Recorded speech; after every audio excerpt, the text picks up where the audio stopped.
शुरुआत करते हैं उत्तर प्रदेश की खबर से, जहां लखनऊ में प्रदेश के युवाओं के लिए बड़ी घोषणा करते हुए मुख्यमंत्री योगी आदित्यनाथ ने कहा कि अगले 6 महीने के अंदर 1 लाख नौजवानों को फिर सरकारी नियुक्ति पत्र अलग अलग स्टेज में हर सप्ताह उपलब्ध करवाए जाएंगे।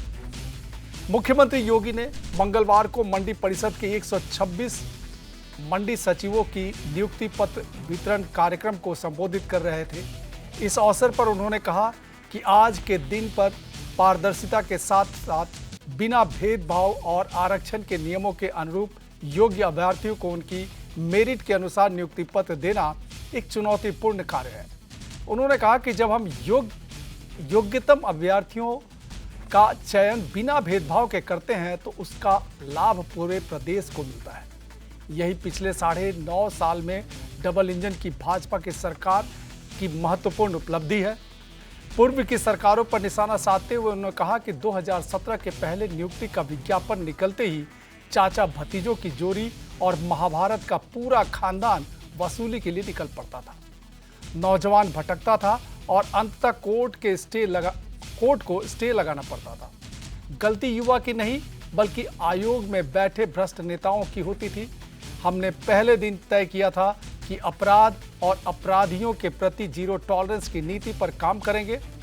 नकल माफिया और संस्थानों में बैठे माफिया की कमर तोड़ेंगे। जब हम योग्यतम अभ्यर्थियों का चयन बिना भेदभाव के करते हैं तो उसका लाभ पूरे प्रदेश को मिलता है।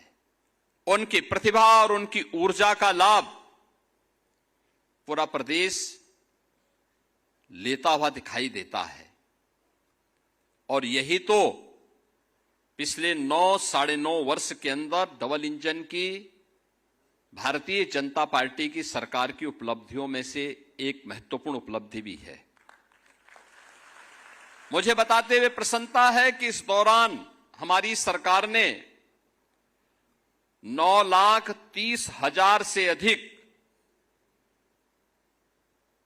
उत्तर प्रदेश के युवाओं को सरकारी नौकरी उपलब्ध करवाने में सफलता प्राप्त की है और एक भी नियुक्ति पर कोई प्रश्न नहीं खड़ा कर सकता। हमने पहले दिन से तय कर रखा है कि जो 17 के पहले की परिपाटी थी कि नियुक्ति का विज्ञापन निकलता था, चाचा भतीजे की जोड़ी और महाभारत का पूरा खानदान फिर वसूली के लिए प्रदेश भर में निकल पड़ता था। नौजवान भटकता रहता था, परिणाम नहीं आता था और अंततः माननीय न्यायालय को कोर्ट में स्टे लगाना पड़ता था, न्यायालय को स्टे करना पड़ता था। समय और उम्र खराब होती थी हमारे युवाओं की।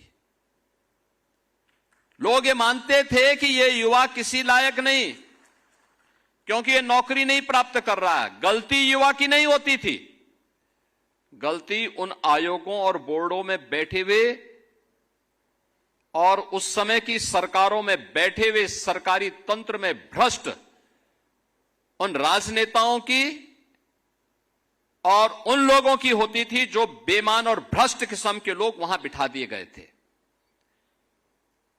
और हमने पहले दिन कहा था कि अगर ये सरकार अपराध और अपराधियों के प्रति जीरो टॉलरेंस की नीति के तहत कार्य कर रही है तो हम नकल माफिया की भी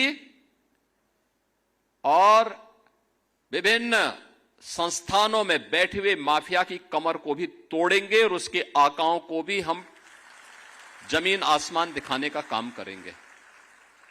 आपने देखा होगा इस दौरान हम लोगों ने बड़े पैमाने पर कार्रवाई की, माफिया की संपत्ति को जब्त करवाया, उससे वसूली करवाया और नियुक्ति प्रक्रिया को और पारदर्शी तरीके से संपन्न करते हुए 9,30,000 से अधिक नौजवानों को हमने सफलतापूर्वक पारदर्शी तरीके से बिना भेदभाव के प्रदेश के अंदर सरकारी व्यवस्था में नौकरी देने में सफलता प्राप्त की।